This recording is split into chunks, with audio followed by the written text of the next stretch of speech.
Ticket না পেয়ে বিক্ষুব্ধ চুচুড়ার বিদ্রোহী বিধায়ক অসিত মজুমদারও। আমরা তো চুনোপুটি লোক, তাহলে আমাদের সঙ্গে কেন কথা বলবে? আমি মনে করেছি খামতি নেই, ওরা মনে করেছে আমার খামতি আছে। না হলে 3 বার আমাকে দিল, এবার কেন দিল না? দলের লোকের আমাকে ভালোবাসে, ওদের মন ভেঙে গেছে। প্রতিক্রিয়া অসিত মজুমদারের। দল মনে করেছে যে আমার চাইতেও দেবাংশু ভালো হবে, কারণ এরা যুবক, এরা অনেক বেশি ফাইটার। কথা হয়েছে না, আমার সাথে কিছু কথা হয়নি। কথা বলার প্রয়োজন আছে নাকি? যেখানে দিদিমণি অভিষেক সিদ্ধান্ত নিচ্ছে, এরা দলের সর্বময় কর্তা, আমরা তো চুনোপুটির লোক, আমাদের সাথে কেন কথা বলবে বলুন?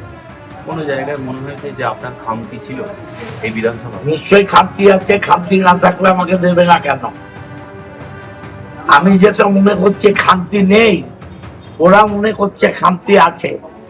নিশ্চয়ই খামতি আছে, না হলে 3 বার দিল, এবার দিল না কেন? রাজনীতি আর করবো না, রাজনীতি আর করবো না। কি সন্ন্যাস নিলেন? রাজনীতি থেকে বিশ্রাম নিলাম। দল যদি কাজ করতে বলে তবে দল কাজ করতে বললে কোলাকুলি করতে হবে নাকি? আমি কার ঠিকা চাকর নাকি? তৃণমূল কংগ্রেসই এমন একটা রাজনৈতিক দল, সিপিএম এর আপনি দেখবেন 2011-তে মরাকালে হরিণনাম, মানে যখন পার্টিটা চলে যাচ্ছে তখন ইয়াং জেনারেশনকে এগিয়ে দিয়েছিল। আমাদের দল কিন্তু তার মধ্য গগনেও নতুন প্রজন্মকে এগিয়ে দিয়েছে।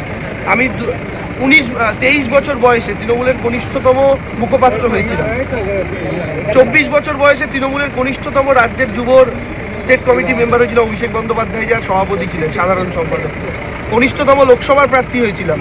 এবং এবারও চুচুড়ার মতো এমন একটা রাজনৈতিক সচেতন মানুষের বাস, যেখানে শিক্ষিত, সংস্কৃতি মনোভাবাপন্ন, সচেতন, রাজনৈতিক মানুষের বাস, যেখানে এরকম একটা জায়গায় আমাকে দল পাঠিয়েছে। এবং আমার বিশ্বাস আজ থেকে চুচুড়া আমার আরেক পরিবার।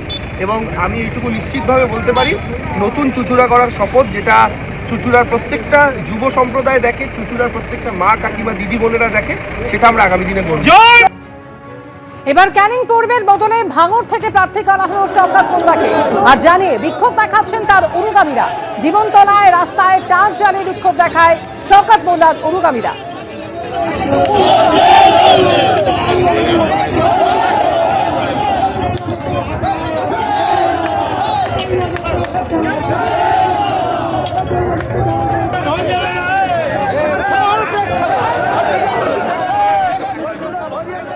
এবিপি আনন্দ, এগিয়ে থাকে, এগিয়ে রাখে।